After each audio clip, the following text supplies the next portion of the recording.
most monster sounds can be heard quite well across the islands, but today we're going through 10 monster sounds that aren't quite as hearable. While we're going through these, make sure to wear headphones, guys. These sounds are quite well hidden, and otherwise you won't be able to hear them today. But number 10, it's something that can't really be classed as a monster sound, but you know what? I'm going to put it in anyways. It's the sound, nevertheless, and it's my singing monsters. So over with as obstacles, when you remove them, a sound plays. However, what you might not know is that for some specific islands, there's different sounds that play for the different obstacles. So over on Fire Oasis, Psychic Island, and Light Island, they each play different sounds when you remove the obstacles. These very much suit the atmosphere behind these islands way more than the ones that would have been played otherwise, the normal sound, so I'm all here for it. And what else you might not know is that for the decorations, there's unused sounds too that are supposed to play when you tap on them. So for the Star Rocks, Snow Globe, Tormanor Polden, Orb of Aclino, those decorations, when you tap on them, specific sounds are meant to play. It's unclear why these are unused, and we have two pretty recent decorations here that have only just been added in the past couple of months. So honestly, who knows why these were added and why they are still unused, but it would be really cool to see them, and I hope that someday they do get the chance to add them back into the game. These hidden sounds, though, just really do show the amount of love put in the game, so I really do love them nevertheless. At number 9, we have some background noise now. Again, not really a specific monster sound, but definitely something that is incorporated into them. Sometimes inside of the monster sounds you can hear the creators who are singing behind them, or just general background noise behind the sounds themselves. For example, if we're going over to War Island Potbelly, you can hear a random monster handler in the background going, yeah. Not sure what they were saying yeah to inside of the development studio, but it's a pretty cool tidbit there. Most of the time though, we don't really hear any background noise. It's mostly just the song playing in the background as a guide for them whilst they're doing the vocals. For example, we have Light Island Mammoth with Furcon in the background. Bum, bum, bum, bum, bum, bum. And we also have the most recognisable one that I think is the loudest of them all, so this is just the most well known, which is the Plant Island Wordos, where the Dipsters are singing. That's how plants grow. You can hear the Plant Island song quite loud inside of that. Something what else you might not know is that inside of Talker's final track it also echoes out, which is something that does go a little bit unnoticed. Bunch of plants, a bunch of plants, a bunch of plants. At number 8, we have a very quiet sound, but the only idle sound that is inside of the game, and this is for Wubbox. When Wubbox is making its idle sound, you can hear an idle sound playing. So inside of that sound, you could hear an orb circling round, and also pistons coming together for the arms behind Wubbox. It doesn't play for rare or epic Wubbox this, and it's only on Plant, Cold, Air, Water, Earth, and none of the other islands. So it's exclusive to those islands, and it's very strange. It's likely the only time that we'll ever see an idle sound, making it out to be a very interesting component, as it's the only time that it'll ever happen, and why they added it in the first place is a mystery too, soon as it's so quiet, but it does come to show how they wanted to make Wubbox very special. Before we continue though, please do make sure to drop a like, guys, as it really does help. For number 7, something that people don't often realise is that the castle makes a noise. It makes a castle bass, and it does this on most islands. The only ones where it doesn't play a sound is when there's a bass monster already, like Sugar Bass on Sugarbush Island and Snizer on Amber Island. At number 6, moving on to some very interesting ones now. There is a hidden angelic voice alongside its music box sound, and that is for Flores.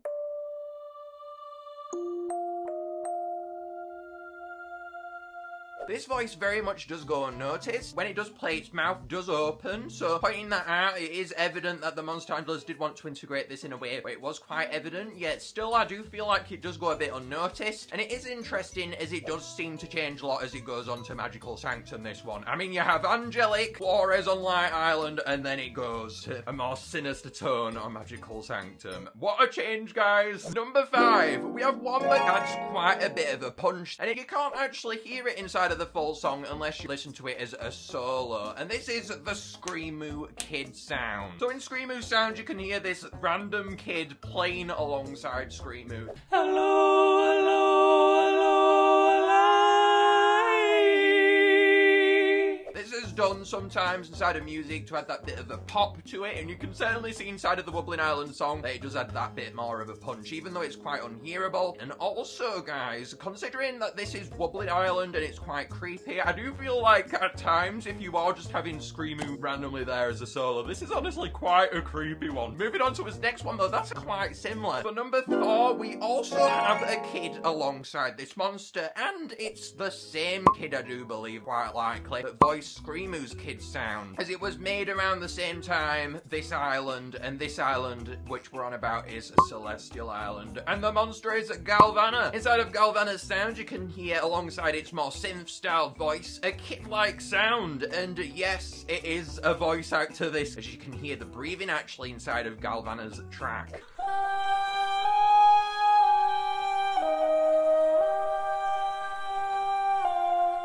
So this random kid has got me wondering, will this kid tale happen again where we get another kid sound inside of the backing of these monsters? So maybe we could see that inside of the future. Could be a nice nostalgia trip, I say. For number 3, have you ever heard of a monster's object making a sound? Me neither, but this one does. Over with Rorik. Rorik's skull makes a deeper sound than what Rorik does. So when it makes this sound, the skull, it moves and you can see its mouth moving, which makes it even more creepier and weird, and I am not sure why this decision was made.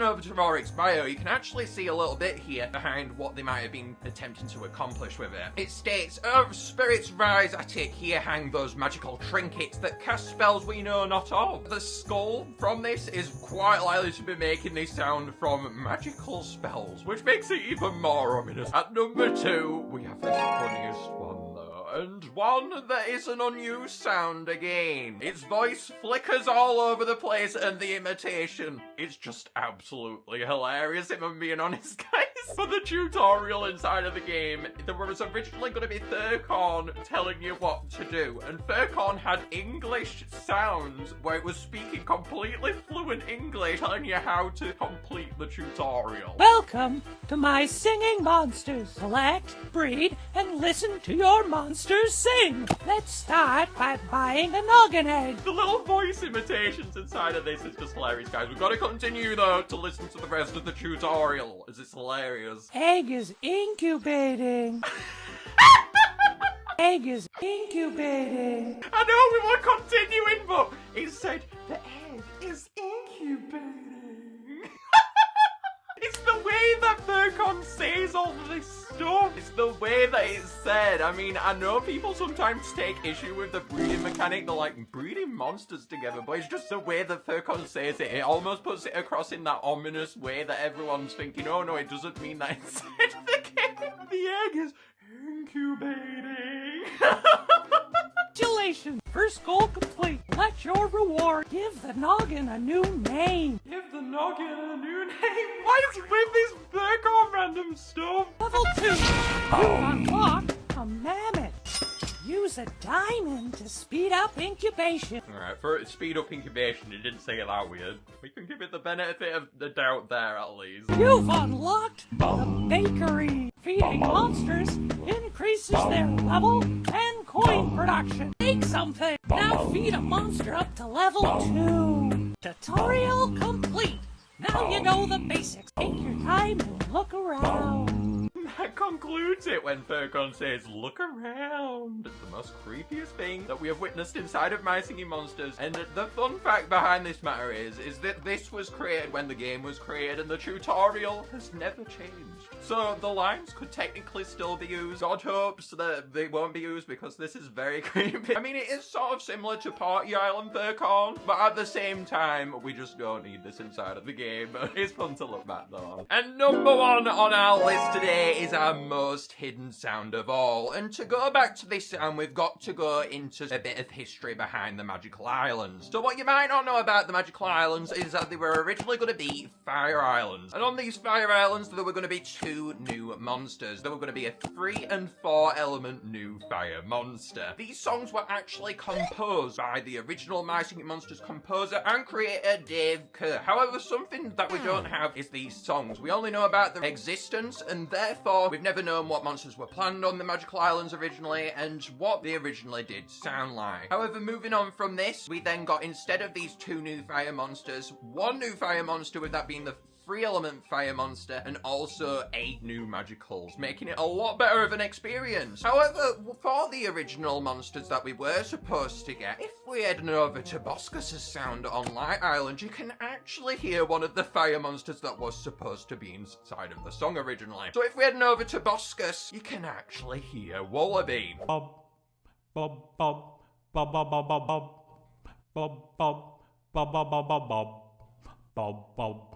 Bob, bob, bob, bob, bob, bob, bob, bob, bob, bob, bob. So before Sam Clark came along and composed the new magicals after Dave Kerr had left, it was planned for Wallaby to be on Light Island. And this is quite significant, as Wallaby has all of the elements that would have been planned on Light Island, alongside as natural ones that we have already on the island. So this means, seeing as though Wallaby had the air element, instead of the light element, we would have had the air element too on Light Island, meaning that Light Island originally would have had these monsters: Mammoth, Potbelly, Tweedle, Kana, Shrub, Thurcon, Dandidoo, Pango, Flower, Glowl, Boscus, Fumpies, Barb, Wallaby, Sousa, and as new one, Yelmot. Looking back on that cast, it's quite interesting to think that Tweedle would have made a debut on one of the Magical Islands. Well, Fire Islands, I guess, seeing as though they weren't planned to be Magical Islands, but it's still really cool to look back on. I think Magical Islands definitely turned out for the best though, as imagining just having 2 brand new monsters instead of 8 would have been a really wacky experience, and I don't think it would have really added up to be quite as grand as what the Magical Islands did end up to be. But if you guys enjoyed this top video, make sure to go and check out this one for some Easter eggs behind the game and some more stuff that you might not know. Egg is incubating.